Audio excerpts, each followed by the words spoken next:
Trouble for Pakistan. US lawmaker moves bill to remove Pakistan as major non-NATO ally.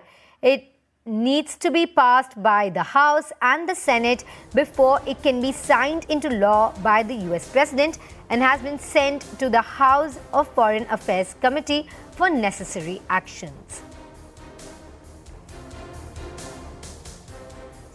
So this is the latest coming in, and the US says that Pakistan needs to demonstrate that it has taken concrete steps when it comes to the Haqqani network, and normally such bills do not fructify. Going across to my colleague Anand Narasimhan, our managing editor, who brings us more on this. Anand, how likely is it that this bill could be passed, especially considering the public sentiment about Pakistan harboring terrorists? Well, the fact is it's a change in the narrative and what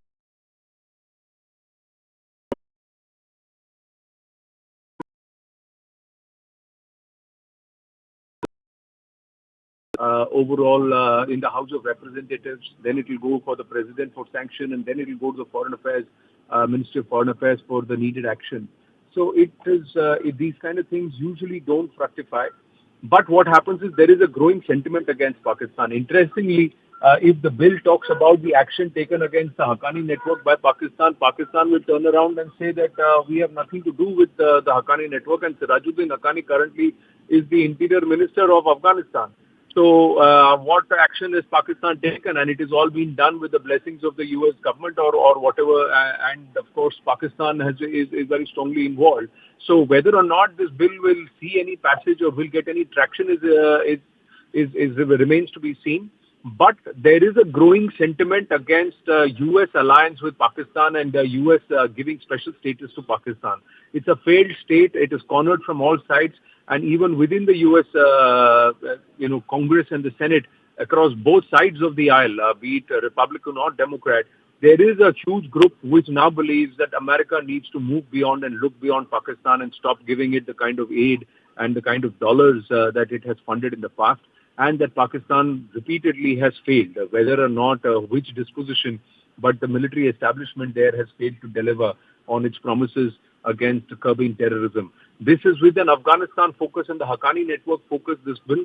Whether or not it gets traction or finds passages remains to be seen. But we can expect more bills in the near future of such nature, which will say that the U.S. clearly has to define its policy in this region and move away from Pakistan. Thank you so much, Anand, for joining us and putting that in context for us. Going across to my colleague Siddhant Mishra as well, who's been tracking this story. Good morning to you, Siddhant. Now, Anand was telling us how traditionally the Republican outlook is not pro-Pakistan, whereas Democrats are more sympathetic to them. But now the entire public sentiment across the American polity actually feels that there is a need to move away from Pakistan, especially with the kind of moves that have been demonstrated by that state, especially when it comes to action taken against terrorists and the harboring of terrorists. Well, absolutely, and it also reflects the anger amongst the U.S. senators and there's one lobby which has gone completely against the rogue state Pakistan, and in fact, time and again, U.S. Has only exposed Pakistan, whether it was Operation Zero Dark 30 or ending the whole of Haqqani network, or in fact, for that matter, passing on intelligence about the presence of crucial terror hideouts, or the terrorist existing in Pakistan. The intelligence have been passed on to Pakistan time and again, but there has been no action. And you say what, whether it is Imran Khan or whether it is Shahbaz Sharif, Pakistan is run by ISI, and America America has understood that, and this is perhaps the reason now this voice, dissent, the voice of dissent, the voice of anger against Pakistan has again reflected in a form of a bill which has been brought in the House by one senator from Arizona, Okay, Siddhant, and just in stay with fact us for a second. this Major General bill. A.K. Sivach is also with us, and I believe we need to go over to him very quickly. General, thank you so much for joining us here on CNN News 18. General, you are a defense expert. I want to understand from you. Obviously, whether or not this bill actually fructifies is a question that only time will solve. It does need to be looked at by both the Senate and the House, and then the President before anything concrete. I do want to ask from you, sir, do you see a growing sentiment against Pakistan? To our audiences is the action we saw at the UNSC just a few days ago that we saw China take, for example. China removed its embargo on a listing. And I just want to understand, sir, do you see this as our reporters see it, which is as a growing sentiment against Pakistan internationally?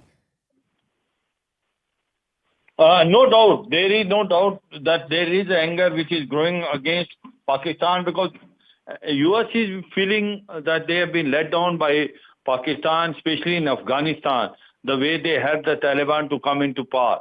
And second thing is, as on today, Pakistan is becoming an epicenter of terrorism. And no doubt, very recently, US and India has tried to place the terrorist on a hit list and also a global terrorist.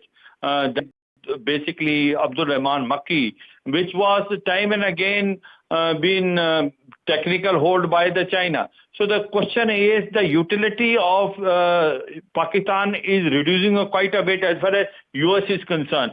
Afghanistan is not there with them now, so they don't feel that much requirement of Pakistan as they were feeling earlier. I will not totally rule out because they don't require Pakistan. They need Pakistan basis for keeping a surveillance on Afghanistan. And that's why they helped them to get out from basically the grey list of financial action task force. It is the US Pakistan to come out, pick out a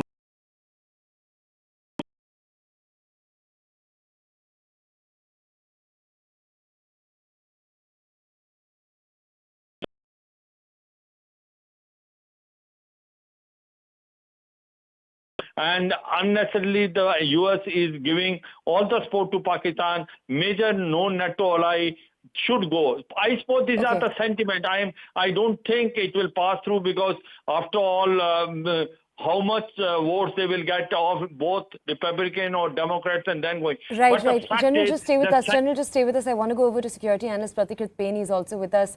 Pratikrit, thank you for staying on for a little while there. I just want to ask you, the Major General is pointing out a very real problem that though this bill has been introduced, the likelihood of it getting passed through is actually quite low. The likelihood that it might fructify, it might be passed by two houses and then that it might actually be looked at by the president.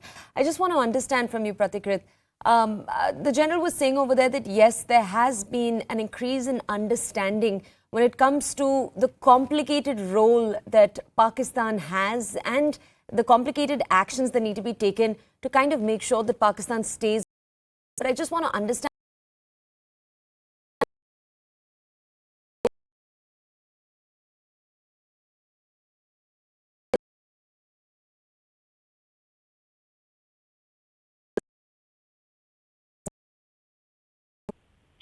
Yeah, there's just still a long way to go for America to amend itself.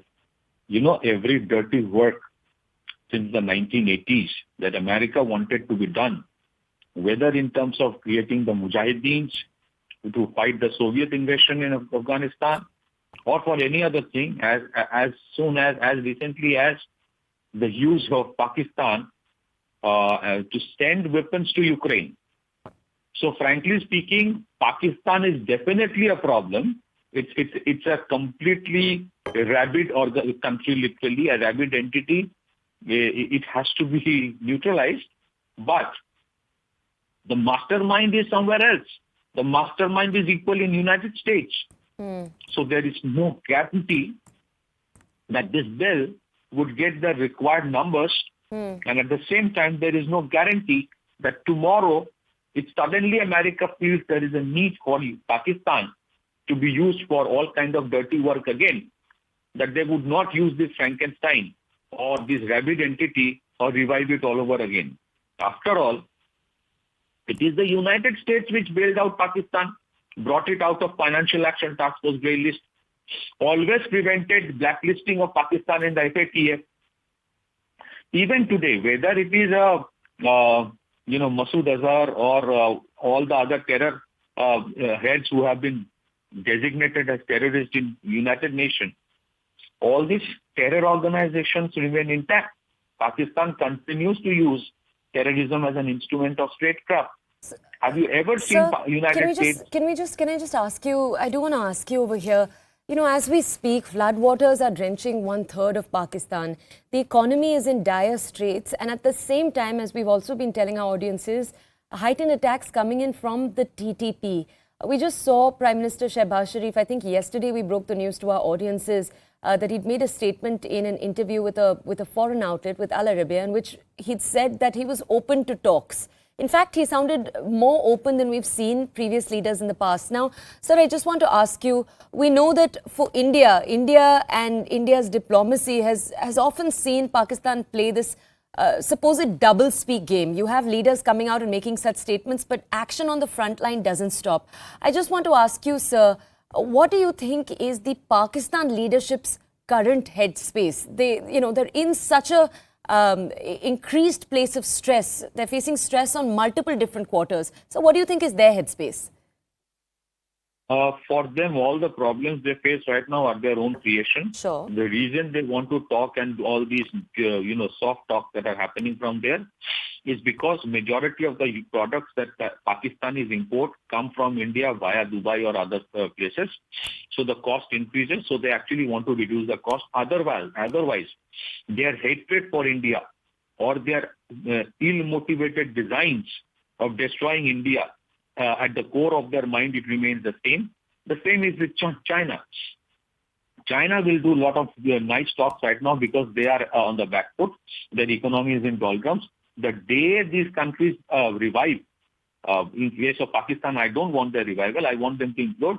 The day something like that happens, they will exactly do the same or what they have been thinking about. It was the same prime ministers and the political class of Pakistan which has for a long time talked about waging a 1,000-year war against India. Sure. So do you think they have changed their mind? All right. Do you think that there is something else going on in the mind? No. They want to destroy Thank India. you. We The do only need thing to is that move in the on back very quickly. We do need to start our show. Good morning.